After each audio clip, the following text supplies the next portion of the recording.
तो मैं बोल अरे ये डंडा दिखाकर बिठा रहा है, मैं हाथ जोड़कर बिठा रहा हूं, ठीक है। तो अगर हाथ जोड़ने से बैठ जाए तो डंडे की जरूरत ही नहीं पड़ेगी, ठीक है। तो नहीं बढ़ाइए नहीं। आखा भाई बहन, जय शिवाय नमः, जय शिवाय नमः। थोड़ा जोर से बोलिए, मेरे तो आवाज नहीं आई आपकी। जो पीछे बैठे वो भी बोलेंगे, हमारी बहनें भाई सब बोलेंगे जय शिवाय नमः, जय शिवाय नमः। भारत माता की, भारत माता की, श्री रामचंद्र भगवान की, श्री कृष्णचंद्र भगवान की, हनुमान जी महाराज की, परम पूज्य गुरुवर बंसी सिंह बाबा की, परम पूज्य पहाड़ सिंह जी महाराज की, पूज्य महामंडलेश्वर जी महाराज की, सभी संतों की, शिव नमः पार्वती पते हर हर महादेव हर। तो उज्जैन महाकाल की नगरी से आया हूं और परम पूज्य गुरुवर बंसी सिंह बाबा के चरणों में प्रणाम करता हूं और उनकी गुरु गादी पर जो विराजमान है, ऐसे मेरे परम मित्र, परम सखा, जो मुझसे बहुत ही स्नेह रखते हैं, प्रेम रखते हैं, ऐसे हमारे पहाड़ सिंह बाबा, उनको भी मैं गुरु गादी को प्रणाम करता हूं। ऐसे वनवासी अंचल में 14 साल पहले, आज से 14 वर्ष पहले स्वयं गुरुवर्य बंसी सिंह बाबा यहां पर पधारे थे और ऐसा आयोजन हुआ था। सही बात है। 14 साल बाद फिर हमारे किस्मत जगे। अभी रमेश जी कह रहे थे कि आप लोग बड़े भाग्यशाली हैं। वास्तव में आज वैकुंठ से हमारे परम पूज्य गुरुवर बंसी सिंह बाबा अगर देख रहे होंगे तो उनका मन इतना प्रसन्न हो रहा होगा।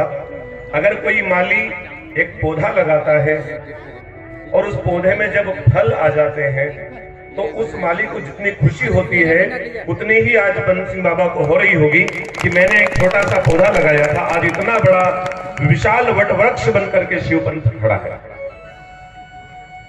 वास्तव में शिवपंथ अपने आप में एक ऐसी विचारधारा है जो जनमानस में स्थापित हो चुकी है। बड़ी संख्या में, हजारों लाखों की संख्या में लोग शिवपंथ के अनुयायी बन चुके हैं। और जैसा अभी उन्होंने बताया रमेश जी ने कि सीधी सीधी सी बात जहां भी मिलती है, तो हम तो सब सीधे साधे लोग हैं। और आज शरद पूर्णिमा का दिन है। आपको पता है आज चंद्रमा अमृत बरसाता है। अब ये अमृत क्या है? अमृत अर्थात अमर कर देना।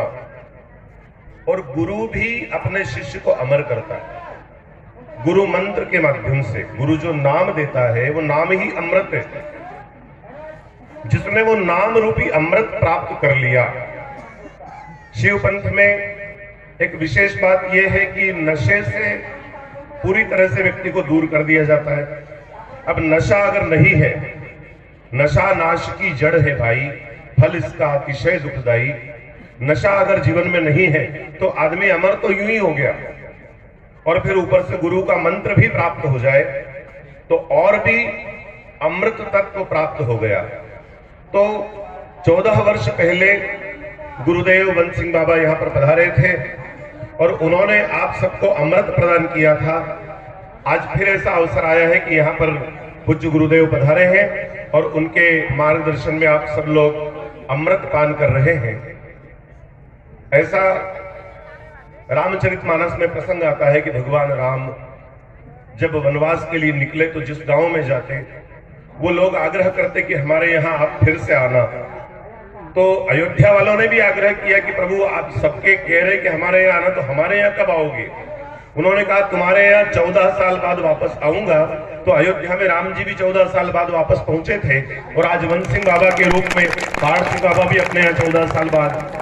तो राम जी ने जिस प्रकार से राम राज्य की स्थापना की थी, 400-450 वर्षों के बड़े संघर्ष के बाद आप सब वो सौभाग्यशाली लोग हैं जो अयोध्या राम जन्मभूमि पर राम जी का मंदिर बनता हुआ देखेंगे।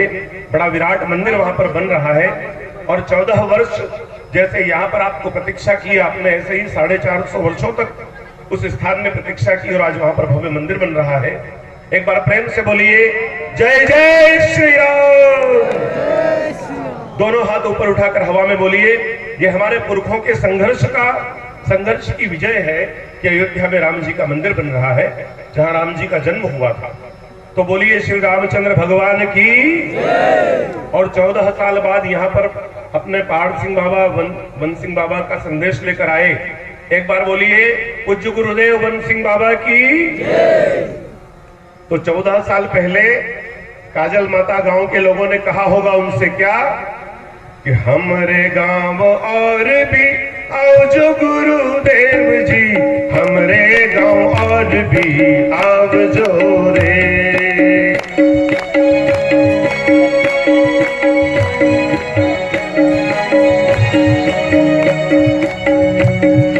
हमरे गांव और भी आओ जो गुरुदेव जी, हमरे गांव और भी आओ जो रे।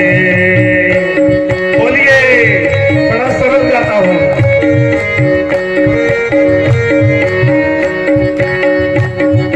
जैसे अयोध्या के लोगों ने कहा था राम जी से कि प्रभु हमारे गांव जल्दी आना, वो 14 साल में पहुंचे। ऐसे काजल माता के लोगों ने कहा होगा कि हमारे गांव में आना गुरु जी। हमरे गांव और भी आओ जो गुरुदेव जी, हमरे गांव और भी आओ जो रे।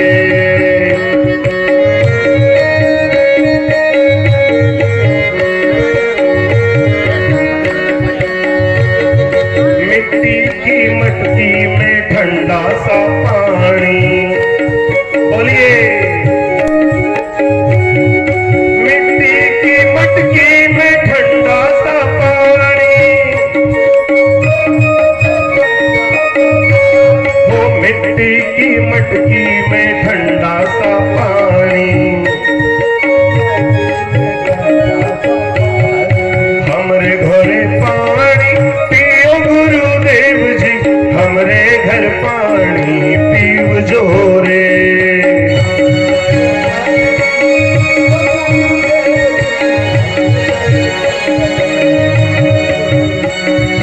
हमरे घरे और भी आओ जो गुरुदेव जी, हमरे घर और भी आओ जो रे।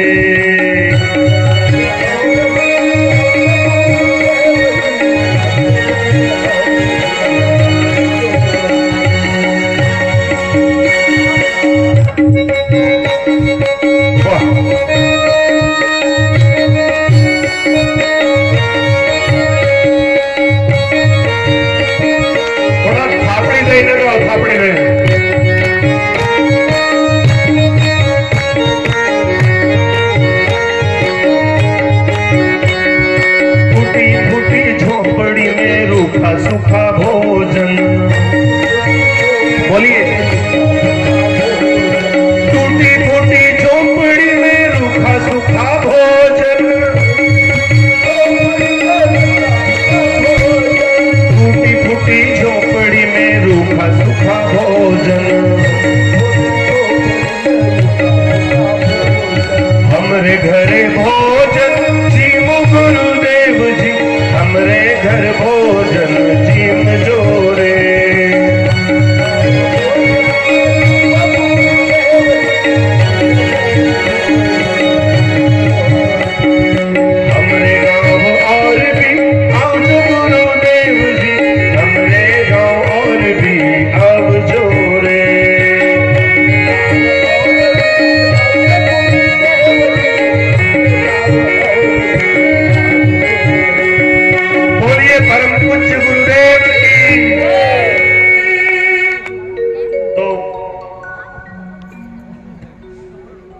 मनुष्य जीवन हमको जो मिला है, इसमें अगर गुरु की सेवा कर सके, देश की सेवा कर सके, जन्मभूमि की सेवा कर सके।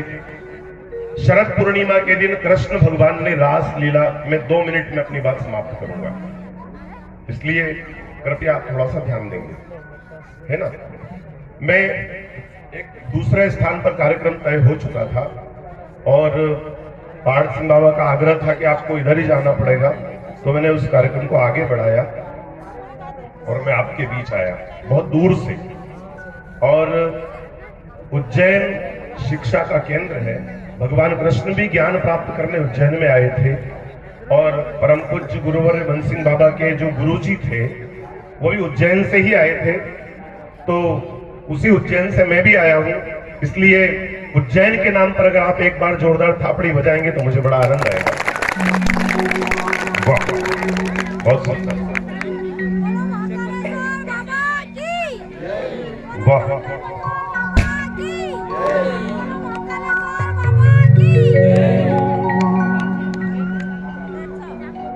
तो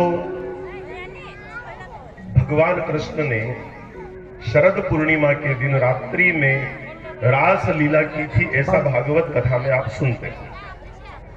वास्तव में रास लीला एक बहुत सुंदर कार्यक्रम था। भगवान कृष्ण वहां पर बांसुरी बजाते और सारी गोपियां और ग्वाले रास लीला के लिए वहां पहुंचते, ऐसा अपन ने सुना। लेकिन वास्तव में ऐसा नहीं था। वास्तव में भगवान कृष्ण जो थे वो जगत गुरु थे। भागवत में प्रसंग आता है, वसुदेव सुतम देवम कंस चाणूरमर्दनम देवकी परमानंदम कृष्णम वंदे जगत गुरु। लोगों को सही शिक्षा देने वाला गुरु ही होता है, वो किसी भी रूप में आए, गुरु गुरु ही होता है। तो गुरु वहां पर शिक्षा देना चाहते थे, लेकिन लोग वैसे आते नहीं, तो उन्होंने कहा कि रास लीला होगी, नाचने गाने का कार्यक्रम होगा। अब यहाँ पर अगर सबको बोलो कि वहां पर एक बाबा आएगा और प्रवचन सुनाएगा तो कोई नहीं आए, और डीजे बजे तो नाचने के लिए सब आ जाए।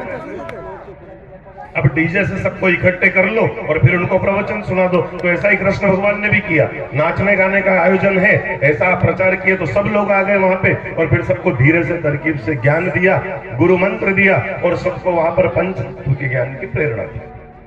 तो ऐसा ही यहाँ पर भी आयोजन है। और शरद पूर्णिमा अपने आप में एक पवित्र तिथि है। यहाँ पर आपको गुरु मंत्र की शिक्षा, गुरु मंत्र का ज्ञान सब कुछ मिलने वाला है। लेकिन कृष्ण कथा में एक प्रसंग आता है कि सारे लोग वहां पर जब कृष्ण जी के उत्सव को मना रहे थे तो वहां पर एक पूतना नाम की राक्षसी बड़ा सुंदर रूप बना करके पहुंचती है और पता नहीं चलता किसी को कि राक्षसी है। तो ऐसे ही इतने अच्छे लोग जब बैठे हों, सब धार्मिक विचारधारा के लोग बैठे हों, तो कुछ लोग ऐसे होते हैं जिनको ये ठीक नहीं लगता। उनको लगता है कि ये तो सब भगत बन जाएंगे, ये तो सब शराब छोड़ देंगे, ये तो सब शिव पंथ में आ जाएंगे, तो भारत देश का तो उद्धार हो जाएगा, फिर तो भारत देश विश्व का सबसे बड़ा देश बन जाएगा। तो ऐसा नहीं होना चाहिए। तो वो भी ऐसे रूप बदलकर अपने बीच घुस जाते हैं और वो कहते हैं कि अपने को भगवान को नहीं मानना है, अपन तो हिंदू ही नहीं है, भगवान अपने नहीं है, ये सब तो दूसरों के हैं।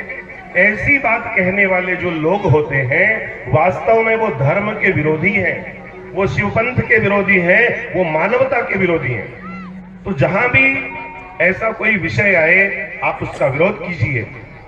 भगवान का, भगवान शिव का, शिव पंथ के जो परम पूज्य गुरु जी हैं उनके द्वारा दिया जाने वाला मंत्र ऐसा नहीं है कि हमारे पूज्य गुरुवर्य जो थे बंसी सिंह बाबा, वो राम जी को नहीं मानते थे या कृष्ण को नहीं मानते थे। सबकी अपनी अपनी व्यवस्था है, सबकी अपनी अपनी परंपराएं हैं, सबका अपना अपना महत्व है। जैसे ये शरीर है, इसमें आंखें भी महत्वपूर्ण है, हाथ भी महत्वपूर्ण है, कान भी महत्वपूर्ण है, ऐसे ही जितने भी देवी देवता हैं वो सब हमारे पूर्वजों ने स्थापित किए हैं, वो सब हमारे पूर्वजों ने हमको बताया है, सिखाया है। अभी शिव पंथ की स्थापना के बाद हम लोग जय शिवाय नमः बोलने लगे, लेकिन इसके पहले क्या बोलते थे? किसी से पूछना, वो बताएंगे कि जब भी दो लोग मिलते थे तो वो बोलते थे राम राम भाई, बोलते थे कि नहीं?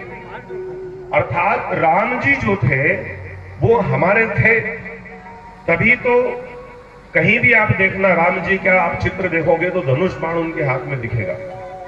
एक बार मेरे आश्रम पर कुछ चर्च के लोग आए, बस छोटी सी बात बताकर अपनी बात समाप्त कर रहा हूं भैया, 2 मिनट। तो उन्होंने कहा कि महाराज आप प्रवचन करते हो, हजारों लोग होते हैं आपके साथ, तो इतने सारे देवता आप बिठाते हो, तो एक हमारे भगवान नहीं बिठा सकते, ईसा मसीह भगवान? मैंने कहा बिल्कुल बिठा सकते, सारे देवता हमारे, तो वो भी हमारे ही है, तो फिर आपको क्या दिक्कत है, उनको क्यों नहीं बिठाते आप? मैंने कहा देखो हमारे पास इतने सारे देवता हैं, अच्छा भगवान की जरूरत क्यों पड़ती है? जब कोई मुसीबत आए, तकलीफ आए तो हमको भगवान चाहिए। तो अगर रास्ते में किसी ने हमको रोका, परेशान किया, और हम शिव जी को पुकारेंगे कि हे भोलेनाथ हमको बचाओ, तो भोलेनाथ त्रिशूल लेकर के आ जाएंगे, बोल किसको मारना है।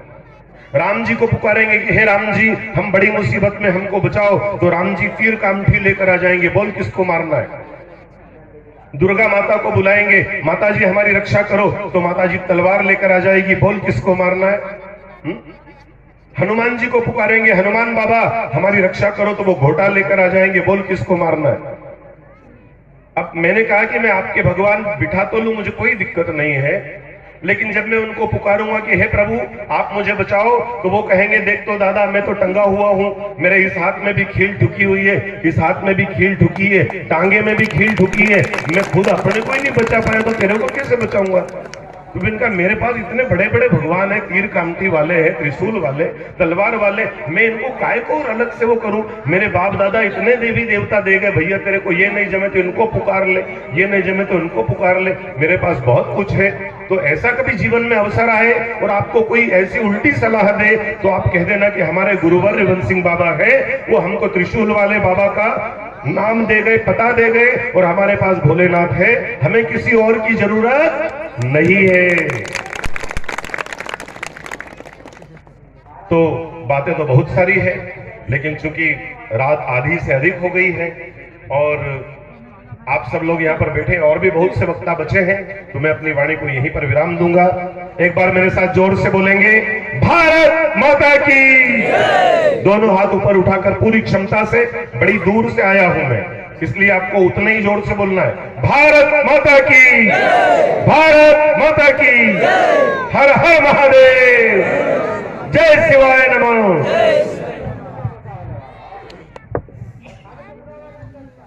हमारा